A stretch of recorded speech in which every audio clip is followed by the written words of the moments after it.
네, 오늘은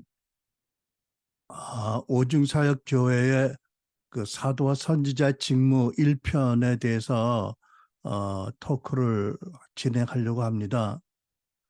아, 제가 토크라는 어, 용어를 쓰는 것은 설교와 다르게 여러분들이 과연 그러한가라는 것을 계속 아, 생각하시면서 이 말씀을 듣기 원해서 우정 그런 단어를 택해 봤습니다.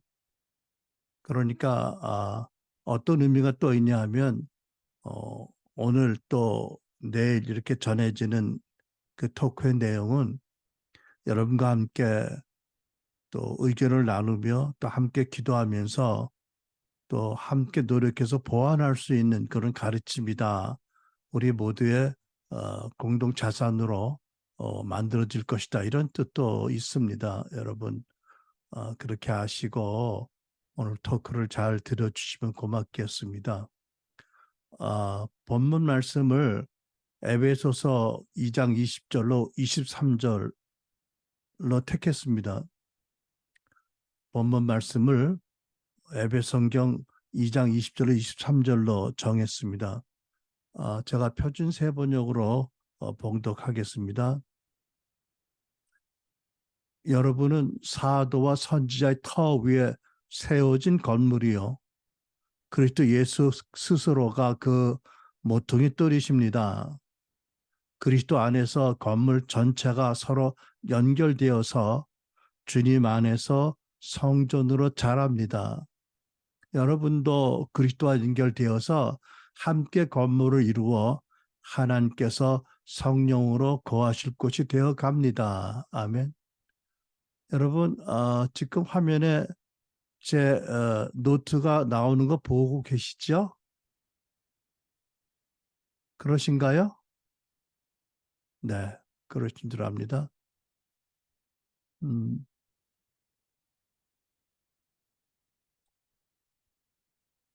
네, 우리에게는 정말 터가 될 가르침의 말씀이지요. 물론 하나님의 말씀이니까 거룩하고 너무 중요한 말씀이지만 그 중에서도 특별히 우리들에게는 이 말씀이 특별한 의미가 있습니다. 그래서 오늘 이 본문의 말씀을 바로 이해하도록 생각해 볼 텐데 두 가지 요점을 중심으로 살펴보려고 합니다. 먼저는 본문에 보면 터라는 단어가 쓰였지요. 이 터라는 단어가 의미가 무엇인지에 대해서 생각을 해보려고 합니다. 우리가 사전적인 의미를 찾아보니까 터는 건물이나 집이나 지을 자리 또는 지은 자리, 또 집이나 밭 따위가 있는 비어있는 땅 또는 활동의 토대나 일이 이루어지는 밑바탕 이렇게 되어 있거든요. 근데 우리가 성경을 보면 어, 개역 성경 하나만 터라고 번역을 했고요. 다른 성경들은 터 대신에 기초라는 단어를 다 썼습니다. 그래서 우리가 기초라는 사전적인 뜻을 찾아보니까 사물이나 일 따위의 기본이 되는 것 또는 건물, 다리 따위와 같은 구조물에 무게를 받치기 위하여 만든 밑받침이라고 되어 있습니다. 여러분 기초가 그려지시죠? 기둥 밑에 흙에 묻히고 많은 부분이 일부분이 지면 위로 올라오고 그 위에 기둥이 서는 이걸 기초라고 하잖아요. 어, 그런데 영어 킹 제임스 버전 성경은 헬라 원문 성경 그대로 번역을 해서 이렇게 번역이 되어 있습니다. Having been built on the foundation of the apostles and prophets. 그러니까 사도들과 예언자들의 터 위에 세워진 개역 성경과 동일하게 이렇게 번역이 되어 있습니다. 근데 이제 왜 이것을 제가 여러분 같이 생각하고자 하냐면 이 20절의 터를 기초라고 번역한 성경이 있듯이 기초로 보느냐 터로 보느냐에 따라서 그 해석이 크게 달라질 수 있기 때문입니다. 왜냐하면 여러분 일반적으로 건물의 터는 하나라고 보잖아요. 그죠? 그런데 건물의 기초는 여러 개십니다. 최소한도 아무리 적은 건물이라도 네 개의 기초는 있어야 되잖아. 그죠? 그런데 오늘 본문에 보면 21절 그리스도 안에서 건물 전체가 서로 연결되어서 주님 안에서 성전으로 자랍니다라고 되어 있습니다. 그러니까 어떤 그림이 그려지냐면 제일 먼저 세워진 교회 오순절 성령 강림절 때 세워진 교회가 어, 신약 교회로서는 최초의 교회잖아요. 그리고 이제 이 사도들에 의해서 또 교회에서 성도들에 의해서 선교가 진행되면서 각 곳에 교회가 세워지잖아요. 근데 이 교회가 우주적으로 하나의 교회라고 본다면 어떤 그림이 가능하냐면 그 오순절 교회에 자꾸 이때여서 어, 전 지구상의 많은 교회들이 그리스도 안에서 영적으로 한 건물로 이어져 지어지잖아요. 그죠? 그런데 그럴 때 이 20절의 터라고 보느냐, 기초라고 보느냐에 따라서 그림이 크게 달라지는 것이죠. 그러니까 어, 기존 건물이 잇대어서 우리가 집을 증축한다고 하면 터는 같은 터인데 새로운 기초들을 받고 그 위에 기둥을 세워서 집을 세워 나갔잖아요. 그죠? 그러니까 이 20절의 그 터냐 기초냐에 따라서 이제 교회가 계속해서 선교로 말면 확장되어 갈 때 터는 하나로 보느냐 아니면 그 터와 관계없이 계속 새로운 그 주초들, 기초들이 즉 새로운 사도와 선자들이 계속 필요하다고 보느냐라는 것이 되는 거지요. 어, 그러나 이제 20절의 그 터를 그대로 터라고 본다면 어떤 해석이 가능하냐면 사도와 예언자의 터란 사도 아무개, 선자 아무개가 아니고 사도 선지자로 인해서 완성된 하나인 신약 성경을 의미한다라고 볼 수가 있겠습니다. 자, 이것이 이제 첫 번째 요점이고요. 두 번째 요점은 뭐냐면 20절에 사도와 예언자의 터라는 그 귀절에 사도와 예언자를 생각해 보는 것입니다. 사도와 예언자 두 사람 또는 두 그룹이냐? 어, 저도 얼마 전까지 그렇게 생각을 했습니다만은 이 강의를 준비하면서 다른 각도로 보게 되었어요. 제가 웬 그루뎀의 그 어느 책을 보니까 그분은 이렇게 설명을 했는데 제가 동의하게 되었습니다. 뭐라고 말씀하냐면 사도와 예언자의 터라는 것을 이렇게 표시하면 되는 거죠. 그분의 주장에 의하면 사도 슬라시 예언자입니다. 무슨 뜻인가요? 이 성경을 기록한 것은 사도들인데 어떤 사도냐면 사도이면서도 강력한 선지자의 기름 부음을 받은 사도들이다. 그래서 그들이 하나님의 계시를 받아서 성경을 기록했다. 또 이렇게 보는 견해인 것입니다. 그러니까 에베소 2장 20절에 사도와 선지자는 에베소 4장에 우리가 또 중요하게 보는 요절인 11절에 그러니까 성도들 온전케 구비하고 그들로 말미암아 그리스도 몸을 세우게 하는 오중사역의 사도와 선지자들을 동일시 할 수 없다는 것이지요. 그러니까 에베소 2장 20절에 사도와 선지자의 터는 선지자적 기름 부음을 받은 사도들이 기록한 성경 말씀이고 터는 그 말씀의 터 위에 교회가 세워지는데 그래서 이제 오늘날 오중사역에 사도와 선자가 세워진다고 한다면 그것은 2장 20절에 그 단어가 동일한 단어가 쓰여 있지만 같은 개념이 아니다. 그러니까 사도행전 아니 에베소 4장 11절에 그 사도와 선지자의 직무가 또 그들의 그 권위가 2장 20절에서 말씀하는 성경 저자의 사도와는 다른 것이다. 전혀 다른 것이다. 별개의 것이다라고 우리가 볼 수 있고 또 그렇게 보는 것이 저는 더 성경적인 이해라고 믿습니다. 근데 제가 여러분 왜 이렇게 굳이 이 부분을 자세히 보고 또 주장하냐면 제가 알기로 우리 신사도 운동을 이단이라고 고소하는 사람들에게 가장 큰 문제가 사도이고 특별히 사도의 권위 또 사도의 직무이기 때문입니다. 그 많은 그런 그 복음주의 지도자들에게는 지금까지 초대교회 한정된 시기를 제외하고 계속해서 교회 역사상 구현되지 않았던 오중 사역이 구현되는 데 있어서 이제까지 모든 교회 사역을 주도했던 목사보다 월등히 더 큰 권위와 다른 직무를 가진 사도와 선자가 세워진다는 주장에 대해서 굉장히 어려워하기 때문입니다. 뭐 그렇다고 해서 그분들이 어려워하니까 진리를 컴프로마이즈 하겠다 이런 것은 아닙니다. 다만 우리가 어, 정확히 성경적인 이해를 가지고 계속 설득하고 또 전하고 또 우리 역시 사도적인 그런 그 경건과 능력을 가지고 또 그런 그 스피릿을 가지고 사역을 해야 되지 않느냐.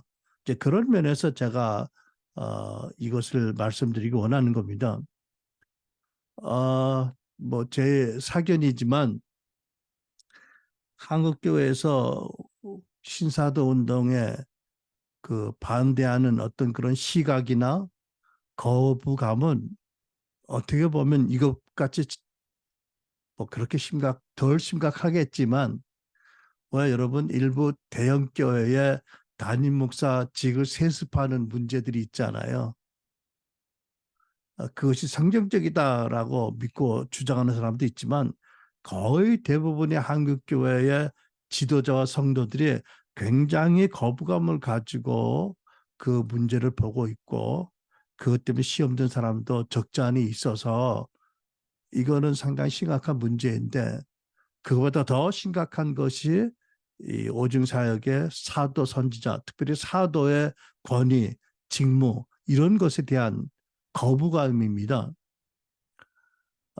그래서 저는 뭐 그분들의 거부감이 문제라기보다도 그분들도 교회 지체 일원이니까 마땅한 배려가 있어야 되겠지만 그보다 먼저 우리부터 성경적인 바른 이해와 바른 믿음을 갖고 바른 태도를 갖는 것이 더 중요하기 때문에 오늘 또 내일 오늘은 주로 사도에 대해서 함께 생각해 보려고 합니다.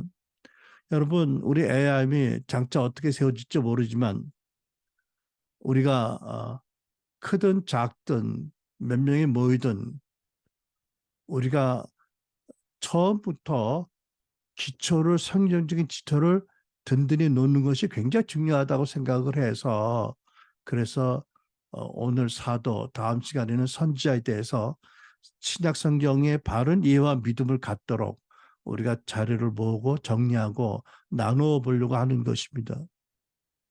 근데 이제 곧 조금 이따 살펴보겠지만 성경에는 사도라는 같은 호칭을 직임을 받았지만 그 직무가 다르고 권위 정도가 많이 다르게 보이는 분들이 여럿이 있습니다. 그래서 우리는 이런 것들을 잘 살펴보고 특별히 오중사역하는 교회로서 우리는 에베소 2장 20절의 사도 선지자와 에베소 4장의 사도 선지자는 반드시 구별을 해야 되는 차이가 분명히 있고 이 차이에도 불구하고 둘 사이에 어떤 공통점이 있는지를 우리가 성경적으로 알아야 될 필요가 있습니다. 우리가 여러분 이 내용을 신학적으로 정리하는 것이 쉬운 일은 아니지만 그래도 오늘 우리가 시도하는 것처럼 기초적이라도 정리되고 그 합의된 이해를 갖지 않으면 우리들 안에서도 많은 오해와 문제가 일어날 수 있고 더군다나 외부에서 이것을 받아들이기가 어렵지 않겠나라는 생각하기 때문입니다. 제가 이런 생각을 가지게 된 그 계기가 몇 가지 있는데 그 중에 하나는 어,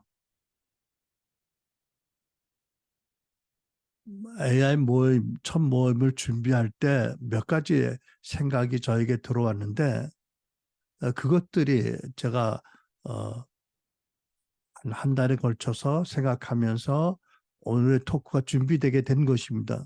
근데 또 우연같이 어떤 일이 있었냐면 그때 제가 첫 번 모임에서 나눴지만 한동안 그 전성기 동안 이 사역에 이틀에 100만 불, 그러니까 매일같이 하루에 6억이라는 어마어마한 헌금을 몇 년 동안 10여 년 이상 끌어모았던 그런 목사님의 사역이 계 있어요. 그리고 340만 평이라는 어마어마한 초대형 규모의 크리스찬 테마 공원을 짓다가 사직당교회에서 미국 사직당교회에서 교도소에 들어가서 거기서 예수님을 만나고 거기서 깊이 회개하고 I was wrong. 내가 틀렸었다라는 책을 낸 짐 베이커에 관한 글을 우연히 읽게 되었습니다. 근데 생각해 보면 그분이 처음부터 목사하면서 큰 돈 벌겠다고 목회거나 TV 전도서 사역을 시작하지는 않았을 거라고 믿습니다. 다만 그분은 자기의 신학을 확신했고 제가 믿기에 좋지 않은 신학인데 번역 신학을 확신했기 때문에 하나님 잘 믿으면 축복을 많이 받는다는 것을 확신했고 자기가 축복을 많이 받았다. 잘 믿어서 이것을 사람들에게 과시하기 위해서 아주 최고도로 사치하게 살았던 목사님입니다. 그러다가 결국 교도소에 갇히면서 많은 분들이 시험에 들게 되었고 하나님의 영광과 교회 영광이 크게 가려지게 되었습니다. 한동안 70년대 미국 최고로 잘 나갔던 TV 이벤젤리스트, TV 전도자였던 그분에 관한 글을 읽고 절로 이런 생각을 하게 되었죠. 아, 나도 또 우리도 후에 이 사람처럼 I was wrong. 내가 그때 틀렸었다라고 고백할 잘못은 범하지 말아야 되겠다라고 생각하게 된 것이 하나의 계기였습니다. 그러면서 요한 예술내가 했다는 말, 가능하면 돈을 많이 버십시오. 검소하게 살면서 하나님께 더 많은 헌금을 드리십시오라는 말씀도 그때 생각이 났습니다. 또 하나는 지난 2월 달에 미국에서 일어난 아즈베리 부흥입니다. 저는 그 부흥의 소식을 듣고 여러 가지 생각을 했는데 그때 들려온 소식에 의하면 그 부흥이 시작되었을 때에 뭐 특별한 감동적인 설교도 훌륭한 설교자도 준비된 경배팀도 없었다. 그날 설교한 목사님 당신도 설교를 마치고 당신 와이프에게 나 오늘 설교 잘못한 것 같아 라고 말씀했다고 하는 거예요. 그러니까 정말 평범한 그 채플이 끝나고 그 강당에 학생들이 몇 명이 남아서 기도하는 자리에 돌연 성령님이 임하셔서 그 부흥이 시작됐다고 합니다. 그러니까 성령께서는 그 채플 내내 그동안 그죠? 큰 감동이 없었던 예배라도 빠짐없이 그 자리에 계셨던 거잖아요. 아니 성령께서는 믿는 자와 함께 계시고 특별히 두세 사람이 모인 곳에 주님의 임재를 나타나시기를 기뻐하시는 분이고 지금도 우리 모임 가운데 주님이 와 계시고 성령이 계시잖아요. 그런데 어떤 이유로 도연히 그때 그 자리에 성령의 임재를 나타나시고 그래서 부흥의 불이 떨어진 것입니다. 그러니까 인구 겨우 6천 명 사는 소도시에 있는 적은 학교입니다. 거기서 시작된 부흥의 불을 받기 위해서 짧은 기간 동안 수만 명의 방문자들이 찾아왔다고 합니다. 그리고 그 결과 여러 대학교 캠퍼스에 부흥의 불이 번지고 있다라는 소식을 들었습니다. 그 소식을 들으면서 저는 물론 감사하고 기뻐했지만 동시에 이런 생각을 하게 된 거예요. 제가 알기로 믿기로 1994년에 시작되어서 지금까지 그 30년 동안 꺼지지 않고 계속 성령의 불이 타고 있는 제3의 물결 부흥이 있다. 특별히 토론토 교회 부흥에 대해서 생각을 하게 된 겁니다. 그러니까 과거에 토론토 에어포트 빈야드 처치나 지금도 그 교회가 계속 부흥의 불길이 타고 있는데 또 여러분들이 잘 아는 캘리포니아 레딩의 베들교회 같은 교회들은 제 개인적인 생각으로는 아즈베리 부흥보다 더 크고 더 뜨겁고 더 강력한 그리고 더 센 성령의 불길이 오랫동안 타오르고 있습니다. 거기서 일어나는 각양의 회심과 치유와 회개와 구원과 뭐 다양한 성령이 나타나신 표적과 권능은 글쎄요, 제 생각에는 아즈베리 부흥보다 더 강력하지 않나. 한 번 성령이 역사이지만 그렇게 생각이 됩니다. 그러면서 그런데 왜 거의 모든 교회가 외면하고 왜 미디어들이 외면을 하고 있나? 더 나가서 왜 많은 그런 기독교 지도자들이 이단이라고 정죄해서 죄를 짓게 되는 그런 걸림이 되고 있나? 무엇보다 하나님의 놀라우신 영광스러운 나타나심인데 왜 이 하나님의 역사가 외면을 당하게 되었나? 참 안타까운 마음이 동시에 들더라고요. 근데 여러분, 왜 이렇게 되는지 누가 그 답을 하나님 죄하고 알겠습니까만은 혹시라도 사도라는 단어가 들어간 신사도 운동이라는 그 네이밍, 그릇된 프레임 때문이 아닌가? 그리고 우리에게도 좀 더 돌아볼 어떤 부족이 있는 게 아닌가라고 이렇게 생각이 되어지게 된 거예요. 누가 악의적이었겠죠? 이런 네임을 했는지 누가 이런 프레임을 씌워서 이단이라고 정죄하기 시작했는지 참 안타까운데 알 수 없죠. 근데 제가 우리 애암을 시작하면서 우리가 어, 필요하거나 박사님의 가르침을 어, 따르는 우리가 신학적으로는 특별히 조직 신학적으로는 웨인 그레든 박사의 그 신학을 우리가 표준을 삼아서 그것에 보탤 것을 보태고 뺄 것을 빼겠다 이렇게 말씀드렸는데 그 웨인 그루덴 박사는 벌써 뭐 20년, 30년 전부터 은사주의 운동을 지지하고 신학적으로 또 오늘날 교회 예언사역이 필요하다, 마땅히 해야 된다라는 상당히 은사주의적인 우리 영성을 지지하는 그런 신학자인데도 그분이 현재는 어떤지 모르겠는데 제가 책을 통해서 본 바에 의하면 이 신사도 운동에 대해서 상당히 의구심을 가지고 있는 것을 나타내고 있어요. 왜 그럴까? 좀 안타깝습니다. 그런데 저부터도 그동안 이런 태도를 가졌죠. 우리가 잘못한 거 없어. 우리는 성경적이야. 우리가 더 성경적이야. 라는 믿음, 자부심을 갖고 우리 열심히 하면 돼. 네, 그렇게 했습니다. 그러면서 혹 우리에게는 좀 더 성숙해질 부분이 없는지 미비된 부분이 없는지를 잘 돌아보지. 저로서는 그런 것 같아요. 그리고 그건 종교형이야. 뭐 이렇게 말을 했다고 많은 교회에서 지적을 받는데 되치기를 당하는데 과연 그게 잘했나 했다면 뭐 이런 생각도 돌이키게 됩니다. 뭐 어떻게 해야 된다라는 구체적인 방안을 저도 아직 모르지만 최소한 우리가 믿고 따르고 또 이끌어 나가는 이 사도와 선지자 운동에 대해서 더 많은 이들이 우리가 믿는 바 그 내용을 성경적으로 신학적으로 더 납득이 되도록 우리가 더 많이 노력해야 되지 않을까 이런 생각도 당연히 하게 됐지요. 또 우리는 물론이지만 우리 리더들부터 더 겸손하고 더 신중하고 더 성경적인 가치관을 발목할 만큼 나타나야 되지 않을까 이런 생각도 하게 됩니다.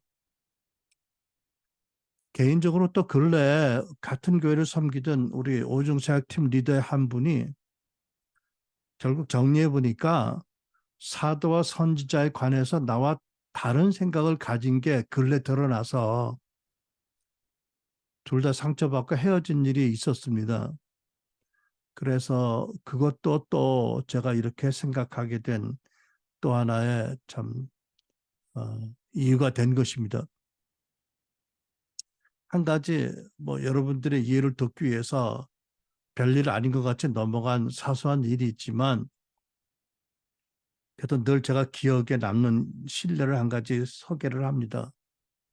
뭐 이거는 홍정신 목사하고 직접 관계 있는 일이 아니고 또 함께했던 그분에게 뭐 흉이나 걸림이 되지 않기를 바라면서 나눈 건데 여러분 우리가 새로운 운동을 하면서 새로운 일을 배우면서 시도할 때는 다 실수할 수 있고 그걸 통해서 배우고 성장하는 거잖아요. 네, 그런 차원에서 말씀드리는 건데 제가 몇 년 전에 어느 교회를 방문해서 마침 같이 참석했던 홍정식 목사랑 같이 식사를 하는데 제가 잘 모르는 두 분이 한 테이블에 합석했어요. 식사하다가 홍정식 목사가 어떤 한 분에게 이담 더블알라의 집보입에 꼭 오라고 권면을 하더라고요. 근데 그분이 왠지 주저하니까 다른 한 분이 이렇게 말하더라고요. 목사님, 이건 어명이요. 순종하세요. 라고 하더라고요. 근데 웃으면서 농담조로 한 것도 아니고요. 아무도 안 웃었고요. 그 목사님의 말에는 진심과 확신과 믿음이 있어 보였어요. 그래서 제가 좀 적은 충격을 받았습니다. 물론 그에 대해서 나중에 세 분이 어떤 말이 있었는지 난 모르지만 저는 누구도 마찬가지죠. 어떤 말은 농담으로도 하지 말아야 할 말이 있고 또 어떤 말을 들으면 마땅히 충고하고 교정해야 할 말이 있다고 생각합니다. 근데 저는 뭐 내일이 아니라고 생각해서 아무 말 하지 않았습니다. 잘한 건지 잘못한 건지 모르겠네요. 분위기를 어색하게 만들고 싶지 않았던 마음도 컸고요. 근데 나중에 생각해 보니까 베드로가 외식할 때 사도 바울이 어떻게 했나? 사도 바울이 그 자리에 계셨으면 어떻게 했을까? 뭐 이런 생각이 되더라고요. 또 생각해 보면 그분의 그 말에 성경적인 건지도 모르겠고요. 뭐 저는 동의 안 가지만 또 그때는 그렇게 믿었는데 지금은 달라질 수도 있겠지요. 아무튼 제가 말하고 싶은 것은 신사도 운동하는 우리의 믿음과 태도가 주장이 성경적이어야 한다. 혹 그렇지 못한 것은 고쳐야 된다라는 것입니다. 그래야 의심하는 많은 목회자들과 신학자들이 보기에는 물론이고 무엇보다 하나님께서 보시기에 이 운동이 더 흠결이 적고 더 진실하고 하나님 더 기쁘시게 하는 것이 되기 때문이지요. 그래야 결국 전체 교회에 큰 유익을 하나님 나라에 큰 유익을 줄 수 있기 때문에 이것을 좀 심각하게 생각하는 편입니다. 그래서 여러분 좀 서론이 길었지만 이런 동기와 이유로서 오늘날 사도 선저 운동 제 생각에는 오중사역 사도와 선저 운동에 대해서 또 특별히 사도직에 대해서 바른 이해를 갖도록 오늘 한번 같이 성경을 살펴보려고 합니다. 여러분 그 사도라는 단어의 의미는 보내심을 받은 자이지요. 영어 아파슬은 파견된 자, 사자, 라이온이 아니고요. 그죠? 메신저라는 뜻을 가진 히브리어에서 유래되고 헬라어 아파스톨로스의 동의어입니다. 근데 예수님께서 동사형으로 이렇게 말씀하신 곳이 있습니다. 요한복음 10장 18절 아버지께서 나를 세상에 보내신 것 같이 나도 그들을 세상으로 보냈습니다. 이것이 아파스톨로스의 동사형으로 쓰여진 경우입니다. 요한복음 13장 16절. 내가 진실로 진실로 너에게 말한다. 종의 주인보다 높지 않고 보냄을 받은 사람, 이게 아파스리죠. 명사형 사도가 보내신 분 하나님보다 나보다 높지 않다. 우리말 성경입니다. 이렇게 쓰셨습니다. 예수님도 이 단어를 쓰셨고요. 또 이런 의미에서 성경은 예수님을 믿는 또래 사도라고 기록했습니다. 히브리 3장 1절이죠. 그러므로 함께 하늘의 부르심을 받은 거룩한 형제들아, 우리가 믿는 도리의 사도이시며 대제사장이신 예수를 깊이 생각하라. 그래서 사도라는 그 단어의 뜻은 어떤 사명과 권위를 받아서 보내심을 받은 자다라고 우리가 설명을 할 수 있겠습니다. 성경을 보면 사도란 교회 많은 직임 중에 제1 탑의 지위를 가졌고 또 성경을 기록한 직무, 복음의 반포자, 또 교회의 설립자, 권인 성경의 해석자, 또 교회들의 감독 등의 직무를 수행했습니다. 그런데 서신서를 보면 특이하게 그리스도 예수의 사도라고 기명된 두 분이 있어요. 근데 그 두 분 중에 한 분이 사도 바울입니다. 그러니까 그리스도 예수 사도라는 것이 예수 그리스도께서 세우신 12사도라는 의미는 아닌 것입니다. 에베소 1장 1절 하나님의 뜻으로 말미암아 그리스도 예수 사도된 나 바울이 이렇게 표시했고요. 또 사도 베드로 역시 베드로전서 1장 11절에 1장 1절에 예수 그리스도의 사도인 나 베드로는이라고 기록을 했습니다. 두 분이 성령 안에서 똑같이 당신들을 이렇게 소개한 거예요. 그런데 또 특이한 것은 성경 어디를 봐도 사도를 제외한 선지자, 뭐 교사, 전도자, 목사의 경우는 이런 방식으로 표기된 적이 없어요. 예를 들면 예수 그리스도의 선지자 나 아가보는 이라는 거 없고요. 예수 그리스도의 전도자 나 빌립은 이런 거 없고요. 예수 그리스도의 교사 뭐 아무개는 이라고 표기된 경우가 없습니다. 자, 그렇다면 여러분 예수 그리스도의 사도 바울, 예수 그리스도의 사도 베드로라고 쓰여진 것에 무슨 특별한 의미가 있는 게 아닐까? 그렇게 생각해 볼 수 있습니다. 제가 생각하기에는 무엇보다도 성경을 기록한 사도직에 아주 구분되고 특별한 권위를 강조하는 뜻이 아닐까? 왜 두 분 다 성경 기자잖아요. 또 근데 또 그렇게 전적으로 볼 수 없는 게 사도 요한은 이렇게 표시를 안 했단 말이죠. 그렇다면 성령께서 훗날 마지막 때 이 시대에 오중사교회 사도들이 많이 세워질 것을 아시고 그들과 이들이 경건한 뜻 안에서 구분되도록 그렇게 쓰신 것이 아닌가라고도 생각되어질 수 있습니다. 어쨌든 여러분 제 생각은 그런 분이 물론 없겠지만 오중사역의 사도들이 성경을 기록하고 또 예수님께서 임명되고 또 성경에 기록 나온 바울 바나바 같은 사도들과 비등한 권위를 가졌다라든지 뭐 이런 생각은 저는 꿈에도 하지 않았으면 좋겠어요. 모르겠어요. 제가 틀릴 수도 있는데 저는 그렇게 믿습니다. 그리고 제가 이 시대의 그 교회 사도들이라고 하는 분들은 넓은 의미에 보면 이분들도 오중사교회 사도들이라고 저는 보는데 고피로 와거너 박사님, 최한 목사님, 빌 존슨 그리고 시아의 빌레몬 감독 같은 분들이 말세 교회 사도들이다라고 저는 분류합니다. 그리고 약간 결을 달리해서 오중사교회 사도들이라고 한다면 뭐 부산의 양결 목사님, 또 뭐 정희택 목사, 저 뭐 이런 사람들이 아닐까 싶습니다. 홍정신 목사님은 제가 본인의 말을 들은 적이 없어서 제가 뭐라고 어디 속한다고 말을 할 수가 없겠네요.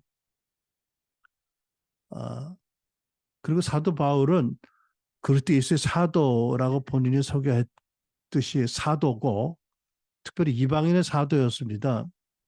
그런데 갈라디아나 고린도 여러 교회에 있었던 그의 적대자들이 참 말이 안 되는데 어쨌든 역사적인 사실이니까 사도 바울에게도 적대자들이 있었어요. 그죠? 그 적대자들이 바울의 사도직을 공격할 때 바울은 힘써서 자기 사도직을 성경적으로 신학적으로 증거했습니다. 결과로 사도 바울은 그 사도를 신학적으로 사도직을 신학적으로 규명한 유일한 사도가 되었습니다. 그러니까 우리가 교회 역사를 봐도 교회가 공격을 당함으로 말미암아 교리가 더 발전되고 또 교회가 더 공고해지는 것을 많이 보죠. 이것도 그 중에 하나의 경우가 되겠습니다. 그리고 사도 바울께서는 베드로도 당신과 같이 사도직을 받은 것을 알고 있었습니다. 갈라디 2장 8절. 베드로에게 역사하사 그를 할례자의 사도로 삼으신 이가 또한 내게 역사하사 나를 이방인의 사도로 삼으셨느니라. 그러니까 부활하신 주님께서 나를 이방인의 사도로 삼으셨는데 그 주님께서 원래 사도로 삼으셨을 뿐 아니라 베드로를 할례제 사도로 임명하셨다. 이렇게 말씀하신 것이죠. 그러니까 예수님의 계시를 받았다고 그 계시 가운데 자기가 사도라고 이방인의 사도라고 주장한 것입니다. 동시에 사도 바울은 갈라디 1장 6절을 보면 거짓 사도들이 있었다고 말씀합니다. 또 고린도후서 11장에도 그렇게 말씀합니다. 내가 여러분과 같이 있는 동안에는 빈곤하였지만 여러분 가운데서 어느 누구에게도 폐를 끼친 일이 없습니다. 마게도니아서 온 형제 자매들이 나에게 필요한 것들을 채워주었습니다. 나는 모든 일에 여러분에게 짐이 되지 않으려고 애썼고 앞으로도 그렇게 할 것입니다. 나는 지금 하고 있는 그대로 앞으로도 하겠습니다. 그것은 우리와 똑같은 식으로 일을 한다고 자랑하려는 기회를 노리고 있는 사람들에게서 그런 기회를 잘라 없애버리는 것입니다. 그런 사람들은 거짓 사도요, 속이는 일꾼들이어서 그리스도의 사도로 가장하는 자들입니다. 여기서 보면 첫째로 사도 바울이 우리는 자원에서 빈곤하게 사셨다는 것을 알게 됩니다. 빈곤하게 사셨다. 또 우리는 거짓 사도들이 진정한 그리스도의 사도를 가장하는 거짓 사도들이 사단 일꾼들이 사도들이 가지고 있던 특권을 원했고 결국 교회를 좌우지하는 특별한 권세를 행사하려고 했고 또 특별한 대우를 받았던 것을 알게 됩니다. 자, 그렇다면 제가 할 말이 아닐지도 모르겠지만 연기를 내서 얘기하자면 이 시대 사도들이 자기들의 개인적인 경제 생활의 수준을 어느 선으로 할 것인지에 대해서 심각하게 생각해야 되지 않을까 싶습니다. 물론 저도 장기의 여행을 다니면서 여행 얼마나 힘든지 자주 경험하니까 그런 분들이 해외 장거리 여행할 때 비즈니스 타는 것 또는 충분히 휴식할 수 있는 시설이 좋은 특별히 뭐 사우나나 운동 시설이 있는 좋은 호텔을 이용하는 것 정도는 충분히 마땅히 용납될 일이라고 믿습니다. 그러나 행여라도 세상의 유명한 강사들, 뭐 유명한 대학 교수라든지 유명한 기업의 뭐 CEO들이라든지가 비교해서 고액의 사례비를 받는데 꺼리낌이 없다든지 아주 값비싼 선물을 받는 것에 대해서, '개인적으로 삼가야 되지 않을까?' 혹시 부자 나라나 부자 교회에서 많은 사례비를 받고 가난한 나라나 가난한 교회 가서 사례비 없이 섬기는 것도 좋겠지만 행여라도 사람들에게 시험되지 않도록 사례비를 그럴 경우에 개인이 직접 받지 않고 속한 선교회나 교회로 보내서 담당 스태프들을 통해서 이렇게 정리하게 하는 게 좋지 않을까? 뭐 이런 생각도 해봅니다. 하기야 저 같은 사람도 이렇게 집회를 해서 교회에서 사례비를 많이 주면 너무 좋고 감사해요. 어, 하지만 제가 전에 그랬죠. 왜 우리 아들이 그 얘기하니까 아빠 조심해. 그런 거 좋아하면 안 되잖아. 이러고 나다넬 같은 아들이 하나 있는데 어쨌든요. 저 같은 사람들은 문제가 아닌데 큰 사역하는 그런 그 사도들이나 선지자들은 그들이 이끄는 사역이 너무 중차대하고 그들이 전하는 메시지가 너무 중차대하게 하기 때문에 뭐 비교할 건 아니지만 사도 바울이 그리스도를 더 알기 위해서 모든 것을 쓰레기같이 여긴다라는 그런 마음도 성경에 기록한 것 같이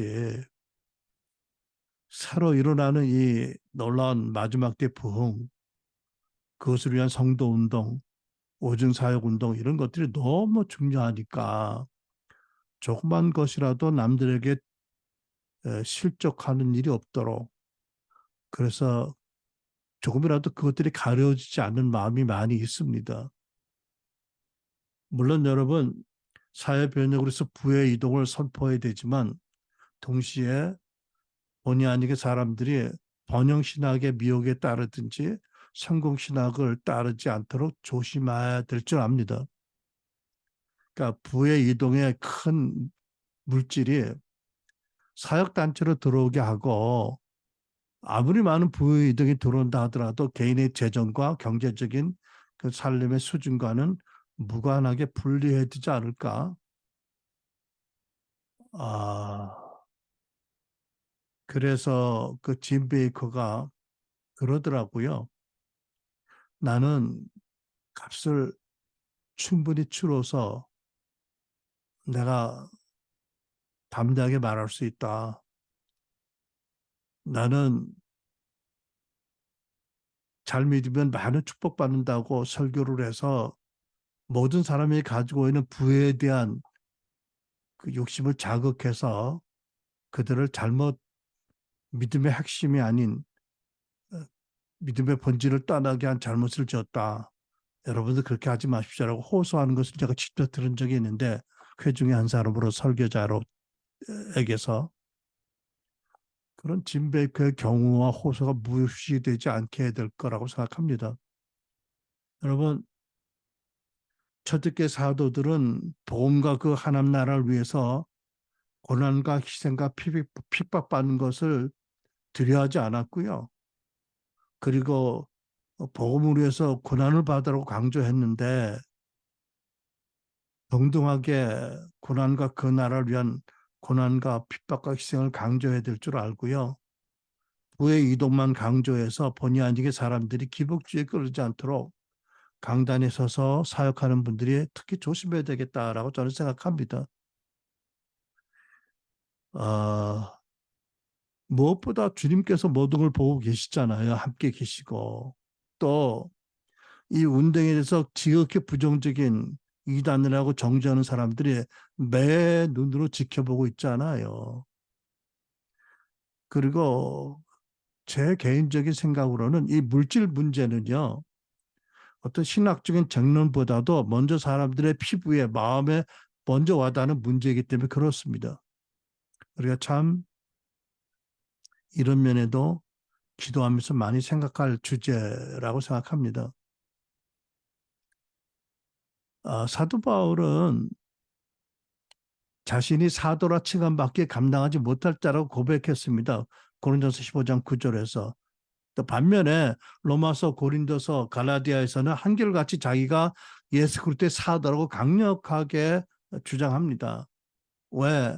개인의 영광이나 권위를 존중받기 위해서가 아니죠. 당신이 받은 계시의 복음과 전하는 말씀의 권위를 지키기 위해서 그렇게 한 것입니다. 그러니까 개인적으로는 사람들이 자기 자신을 사실 이상으로 높이 생각하지 않도록, 그리고 그럴 때 능력이 항상 자기에게 머물들어 우정, 자기의 약함을 고백하고 자랑했습니다. 고린도후서 12장 6절과 9절 또 10절입니다. 여러분, 베드로와 사도 요한도 미문에서 안전병 일으킨다면 어떻게 했어요? 아닙니다. 우리가 경건해서 이 일이 일어난 것이 아니고 우리의 능력으로 이 일이 일어난 것이 아닙니다. 오직 하나님의 이 일을 통해서 예수 그리스도를 높이셨습니다라고 했잖아요. 굳이 자기들의 경건 때문이 아니고 능력이 아니라고 말 안 해도 되는데 그렇게 말한 이유가 뭐지요? 예수를 높이기 위해서 자기들의 약함을 고백한 거잖아요. 그러니까 베드로, 요한, 뭐 바울 사도 동일한 이런 정신을 가지고 있었던 거예요. 얼마나 고귀한 정신인지요. 이게 성경적인 가치관 정신이 아닐까요? 그리고 사도 바울은 자기의 사도된 참 표지가 첫 표지가 모든 참음이라고 주장했습니다. 고린도서 12장 12절 나의 사도표가 된 것은 내가 너희 가운데서 모든 참음과 표적과 기사와 능력을 행한 것이다 라고 말씀했습니다. 사도 바울이 사도가 된 참 표지는 우선은 명광과 대접을 많이 받은 게 아니고요. 많은 핍박과 고난과 오해와 공격을 받았는데 그 모든 것을 참는 인내였다라고 말씀합니다. 고린도전서에도 이렇게 말씀합니다. 4장 9절 13절 내가 생각하건대 하나님의 사하던 우리를 죽이기로 작정된 자 같이 끄트머리에 두셨음에 우리는 세계 곧 천사와 사람들에게 구경거리가 되었노라. 여러분, 오늘날에도 하나님께서 사도들을 헛구토머리에 두시지 않으실까? 항상 머리로만 세우실까? 잘 모르겠어요. 11절 바로 이 시각까지 우리가 줄이고 목마르고 헐벗고 매맞으며 정처가 없고 12절 또 수고하여 친히 손으로 일을 하며 자비량 일했고 모욕을 당한 즉 축복하고 박해를 당한 즉 참고 비방을 받은 즉 권면하니 우리가 지금까지 세상의 더러운 것과 만물의 찌꺼기같이 되었도다. 와, 어떤 경우를 경험해서 이렇게 쓰셨을까요? 근데 여러분, 사도행전 보면 예루살렘 사도들도 동일한 정신으로 동일하게 이 그리스도 때문에 핍박받고 능력받는 것을 감사의 조건으로 여기고 기뻐하고 찬양했어요. 사도행전 5장 4절, 41절. 사도들은 그 이름, 주 예수 그리스도의 이름을 위하여 능력, 메마는 일에 합당한 자로 여기심을 기뻐하면서 공의 앞을 떠나니라. 왜 우리가 사도인데 매맞아야 돼? 적가지 것들한테 이런 태도는 눈꽃만큼도 없어요. 그죠? 그러니까 여러분 오늘날에 이단이 아니면서 이단으로 공격받는 사도들이 초대교회 사도들처럼 겸손히 애써 자기를 낮추고 오직 성령의 나타나면 능력으로 담대하게 사역을 이끌어가면서 오직 예수님만 높이는 그런 섬김의 태도를 사도적인 태도를 분명히 지켜야 된다라고 믿습니다. 사도 바울이 뭐라고 말씀했죠? 모욕을 당하면 축복하고 박해를 당하면 참고 비방당하면 권면했다. 그렇다면 이단이라고 저주하고 공격할 때 그런 이들을 축복해야 되지 않을까요? 아니야, 너희들은 종교의 영이야. 아니야, 가난의 영이야. 라고 맞받아치는 것이 과연 성경적인 사도적인 정신일까요? 어렵지만 위대한 기름 부음 받은 분들에게는 더 많은 것을 주님께서 요구하지 않으실까라고 생각해 봅니다. 우리가 성경을 보면 예수님 12사도 외에 야고보 사도가 있고 가룟 유다를 대신한 마띠오 사도가 있고 사도행전 14장 14절을 보니까 두 사도라고 지명된 바울과 바나바 사도가 있었어요. 그 외에도 사도라고 불리운 그러나 성경에 자세한 내용이 없는 잘 모르는 여러분이 더 있습니다.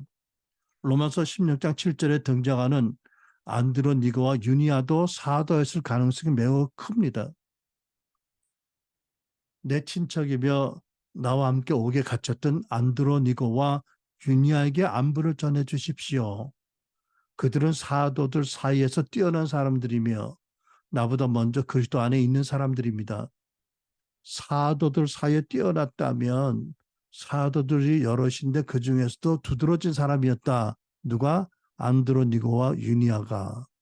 그러니까 사도들이 상당히 있었다라는 것을 알게 하죠. 고린도서 8장 23절의 디도와 빌립보 2장 25절 에바브로 디도도 사도라고 불렸습니다.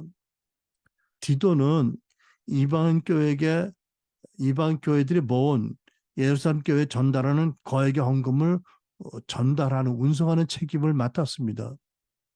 그런데 사도 바울은요, 디도뿐만 아니라 디도와 함께 동행했던 이들도 여러 교회의 사도들이라고 했습니다. 그러니까 여러 교회에서 보낸 대표들입니다. 근데 그들을 예루살렘까지 함께 갔던 그들을 다 사도들이라고 말했습니다. 그러니까 여러분 여기 교회의 사도들이라는 용어가 나오네요. 그죠? 그 다음에 고린도서 8장 28절 보면 디도로 말하자면 그는 내 동료요, 내 친구요, 여러분을 위한 내 동역자입니다.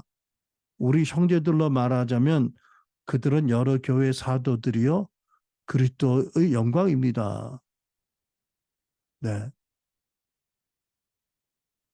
그리고 에바브로디도는 그 빌립보 교회의 파송을 받은 교회 사도로 파송을 받고 로마 감옥에 갇힌 바울에게 헌금을 전달했고 남아서 사도 바울을 섬기도록 보내진 사람입니다. 그에게도 사도라는 호칭이 쓰여졌습니다. 빌립보 2장 25절. 그러나 나는 내 형제이며 동역자인 함께 군사된 사람이며 또한 여러분의 사도이며 여러분 교회 사도이며 내 필요를 섬기는 사람인 에바브로디도를 여러분에게 돌려보내기로 했으니 이렇게 쓰고 있어요. 자, 이렇게 보면 성경에는 12사도 또 성경을 기록한 저자들 사도들 외에도 많은 사도들이 있었던 것을 알게 됩니다. 그런 면에서 오늘날 오중사교회 사도직을 세우는 것이 일면 성경적인 근거가 되고요. 또 오늘날 오중사교 사도직에 대해서 명료한 이해를 갖는 데는 또 오히려 어려운 요인도 되는 것 같습니다. 어쨌든 이런 것을 보면 하나님께서 하나님 나라 확장을 위해서 특별히 구분되는 성경 저자와 원사도들의 권위가 인정되는 그 차원에서 인정되는 전제하에서 다양한 부류의 사도들을 세우셨다라고 볼 수 있겠습니다. 그럼 흔히 가르쳐지는 게 이거죠. 사도들에게 적용되는 두 가지 자격 기준이 있다. 첫째는 부활하신 예수 그리스도를 직접 목격한 사람들이다. 여러분 실제로 예수님께서 부활하신 다음에 한 번은 500의 형제가 모인 자리에 나타나셨어요. 그러니까 그들 중에 사도로 세워진 사람이 많은 거예요. 사도 바울은 고린도전서 9장 1절로 내가 사도가 아닙니까? 내가 우리 주 예수님을 뵙지 못했습니까? 여러분은 주님 안에서 내가 사역해서 얻은 열매가 아닙니까? 라고 당신의 주님을 배웠고 그때 주님이 사도로 임명한 것을 강력히 주장합니다. 두 번째는 예수 그리스도께서 친히 사도로 임명하신 분들이다. 그들만이 사도다라는 주장이 있어요. 물론 12사도가 있고요. 또 사도 바울은 사도행전 26장 14절에 11절에 부활하신 주님이 당신을 사도로 임명했다고 다 거듭 주장합니다. 그러나 우리가 좀 전에 살펴본 뭐 안드로니고, 유니아, 디도, 에바브로디도, 바나바 같은 경우로 생각해 본다면 이런 가르침이 100% 맞는 거라고는 할 수 없어요. 왜 이런 가르침을 강조하냐면 더 이상 사도가 없다라는 것을 가리키기 위한 전제로 가리키거든요. 그런데 이것 역시 100% 성경적인 가르침은 아니다라고 저는 봅니다. 그러니까 정리하면 성경에 그리고 교회 역사에 사도라고 불리운 네 부류의 사람들이 있습니다. 먼저 베드로, 바울 같이 그리스도의 사도라고 기명된 분들과 어, 또 성경에 그 사도로 예수님이 세우신 12사도 여러분들이 있어요. 그죠? 또 바나바도 있고요. 두 번째 부류는 뭐냐면 그 교회들의 사도라고 말할 수 있는 안드로니고, 유니아, 디도 이런 사람들이 있습니다. 교회에서 특별한 인물을 주어서 교회 이름으로 파송한 사도들이다. 그래서 우리는 이분들을 그리스도께서 세우신 사도와 다르게 초대교회 사도라고 부를 수 있지 않을까 생각해 봅니다. 세 번째로는 교회 역사상 매우 탁월하고 능력이 뛰어난 지도자들, 교회의 또 교단의 개척자들, 설립자들을 교회 사도라고 불렸습니다. 예를 들면 힐링 무브먼트를 시작한 조한지 레이크라는 분이 있잖아요. 1908년에 남아프리카 공화국 가서 6년 동안에 무려 100만 명을 개종시켰고 600개가 넘는 교회를 설립했다고 합니다. 1914년 미국 워싱턴 스포케인에 가서 치유사역자 팀을 모으고 불과 5, 6년 동안에 10만 건의 치유를 일어나게 했습니다. 뭐 어마어마한 사역을 일으킨 분이죠. 분명한 목적과 비전과 능력과 인격을 갖춘 분이었다고 합니다. 근데 이분은 우리가 기억할 말씀을 하는데 능력의 비밀이 행위가 아니라 전제에 있다라고 말씀했습니다. 그리고 성령 충만한 그리스도인들은 예수님께서 하셨던 모든 사역을 할 수 있어야 되는데 그것은 무엇보다도 하나님이 자신을 보는 것처럼 자기가 자신을 볼 때 되어줄 수 있다라고 가르치셨어요. 그러니까 굉장한 능력과 굉장한 가르침을 통찰을 전해준 분입니다. 좀 대단한 사도이시죠. 그런데 뭐 교회 역사를 보면 이런 분들이 많이 계셨죠. 또 신학적으로도 대단한 사도적인 공헌을 한 뭐 어거스틴, 루터 칼빈, 또 대단한 교회의 그 태도가 되신 뭐 요한 웨슬레 같은 분들, 또 대단한 부흥의 리더인 조지 위필드 같은 분들이 다 교회 사도들이고 사도적 지도자들이었습니다. 그래서 저는 이분들을 첫째, 둘째와 구분되도록 교회 시대 사도라고 부를 수 있겠다고도 생각해 봅니다. 넷째는 믿는 모든 신자들이 예수 그리스도의 제자와 증인으로 복음과 하나님 나라를 전파하는 지상대명령의 소명을 받았기에 그런 뜻에서 모든 신자를 사도라고 말합니다. 그러니까 일부 교회는 전 성도의 사도직이라고 그 일을 가리킵니다. 예수님께서도 그렇게 말씀했습니다. 요한복음 17장에 아버지께서 나를 세상에 보내신 것 같이 나도 그들을 세상으로 보냈습니다. 라고 하셨고 20절에 나는 이 사람들만 위해서만 비는 것이 아니고 이 사람들의 말을 듣고 나를 믿는 사람들을 위해서도 빕니다. 그러니까 이렇게 적용이 가능하죠. 이 사람들의 말을 듣고 나를 믿고 내가 성령으로 보낸 사람들도 사도적인 직무를 받은 사람입니다. 라고 그들을 위해서 기도했다고 우리가 믿습니다. 이렇게 보면 여러분 이제 정리해 보면 사도 중에는 예수 그리스도께서 세우신 사도들 성경 저자를 비롯해서 둘째 초대교회의 사도들 디도 또는 다른 여러분들 우리가 확실한 행적을 모르는 사도들이 많이 있고 셋째는 교회 시대 사도가 있고 마지막으로는 평시도 사도들이 있다. 그렇다면 오늘날 세워지는 사도 선지자들은 어느 부류에 해당이 될까요? 아, 지금까지 우리가 알려진 네 부류에게는 속하지 않은 것 같아요. 그죠? 그러니까 저는 신사도 운동이라는 단어를 싫어하는 사람이 많으니까 오중사역교회 사도라고 하면 어떨까 하는 생각을 해봅니다. 뭐 오중사역이라는 것은 에베소 4장 11절에 있으니까 허기야 뭐 사도라는 말이 없어서 그런 것도 아니고 사도의 다양한 그 세움에 대해서 몰라서 하는 말도 아니니까 얼마나 설득력이 있겠냐 많은 아무튼 또 두 번째는 이 신사도 운동 오중사교회 사도의 직무와 권위를 어떻게 규정하느냐는 것도 우리의 숙제입니다. 물론 시대마다 나라마다 또 교회마다 상황적으로 다 다를 수 있을 것 같아요.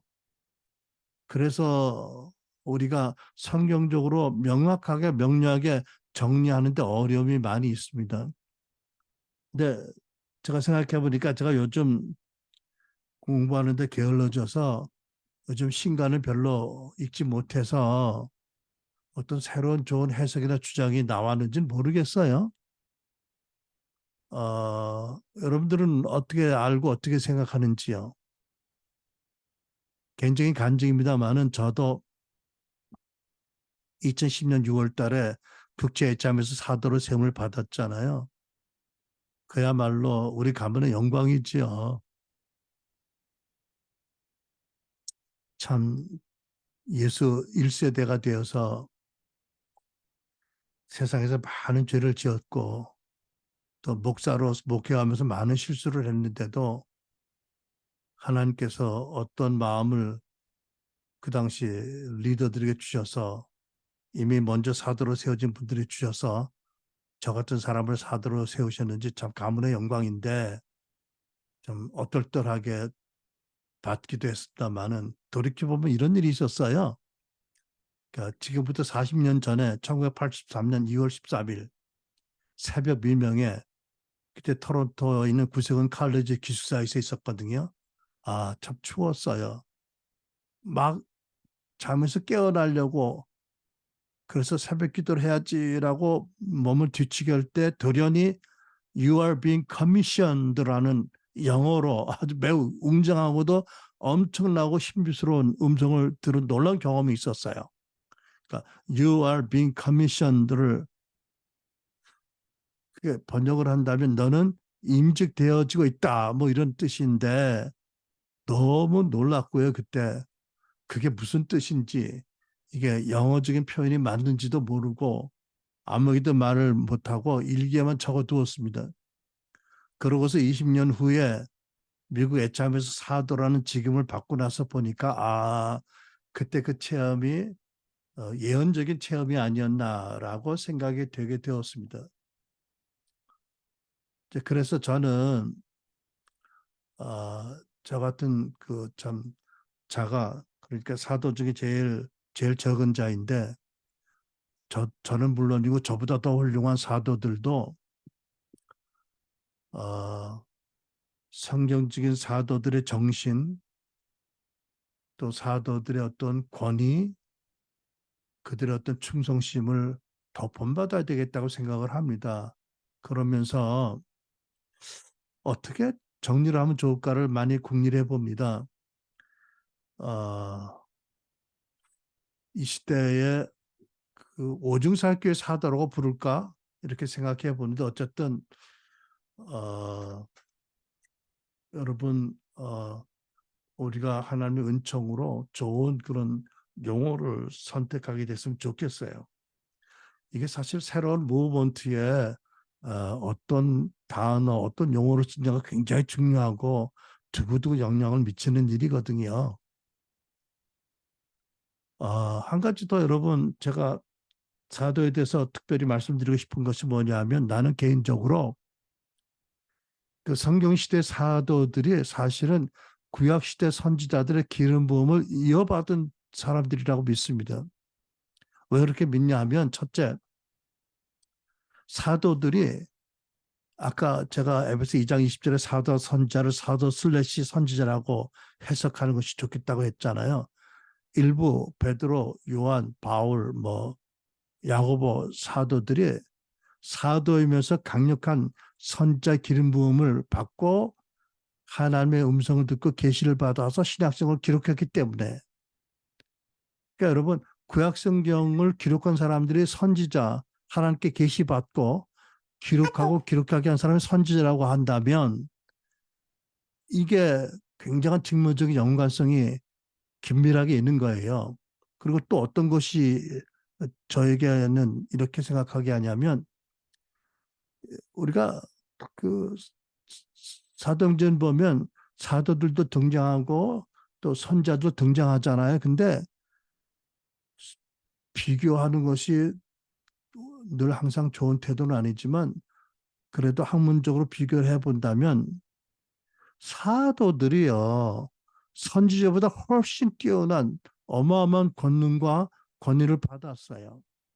예를 들면 아나니아 삽비라, 베드로 사도에게 어마어마한 권세가 있었던 것을 알게 하잖아요. 그런데 신약 성경에서 보면 그 당시 선지자들에게는 그런 권세가 나타난 적이 없어요. 또 어떤 예를 들면 선자 아가보가 사도 바울이 예루살렘 올라갈 때 준 예언을 보아도 그런 대단한 권위가 있지 않아요. 그리고 또 서신서를 보면 바울 사도는 예언을 분별하라고 말씀하거든요. 그런데 성경 어디에도 사도들의 말씀을 분별하라는 상대적인 말씀이 없어요.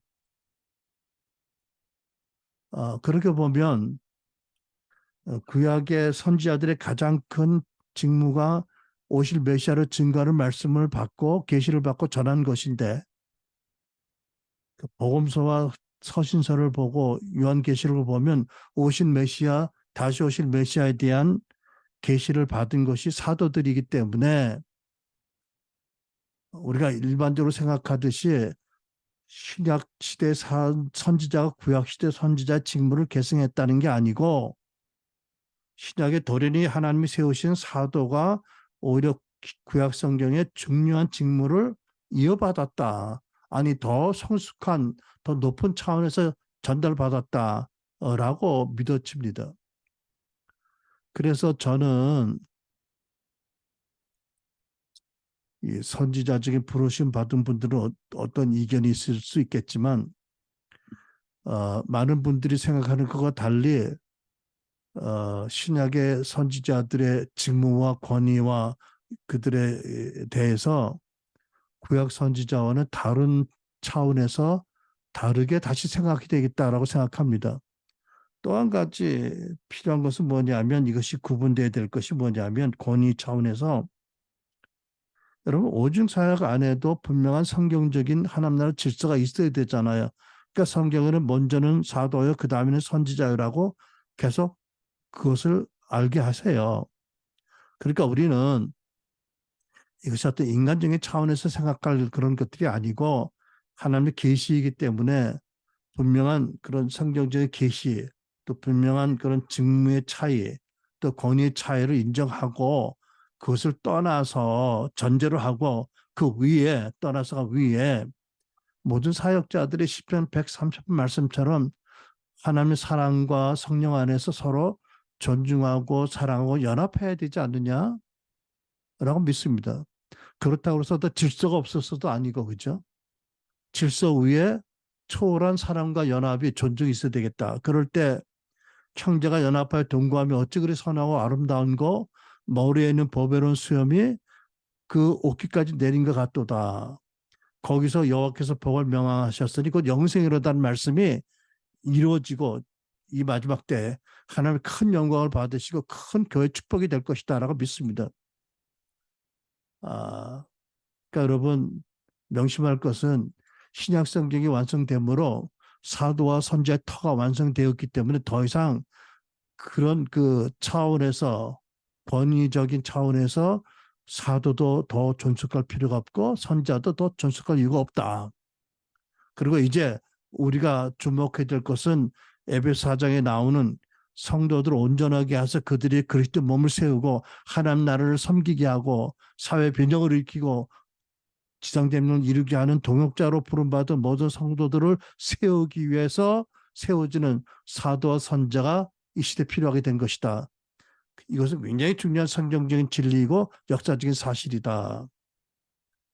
그래서 우리는 이런 것들을 성경적으로 믿고 우리가 신사도 운동에 따르는 모든 이들에게 잘 가르쳐서 우선 내부적으로 우리 함께 동역하는 그 성도들이 사도와 선자에 대해서 성경보다 지나치게 생각하지 않도록 주의해야 될 것입니다.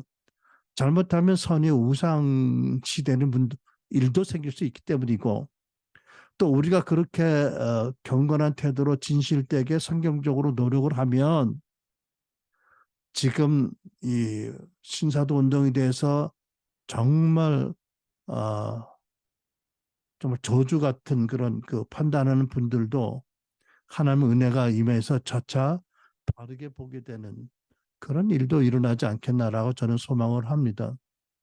물론 여러분 바른 가르침, 온전한 믿음, 진실한 태도, 충성심, 겸손함, 깨어짐, 스스로 낮추고 예수님을 높이는 모든 이런 성경적인 그런 태도와 믿음이 더 두드러지게 나타나야 되겠고 또 많은 이들이 이 운동이 의로워서 기도해야 되겠고 많은 노력을 해야 되겠고 특별히 앞으로 우리 훌륭한 많은 연구 논문들이 많이 발표되었기를 바랍니다.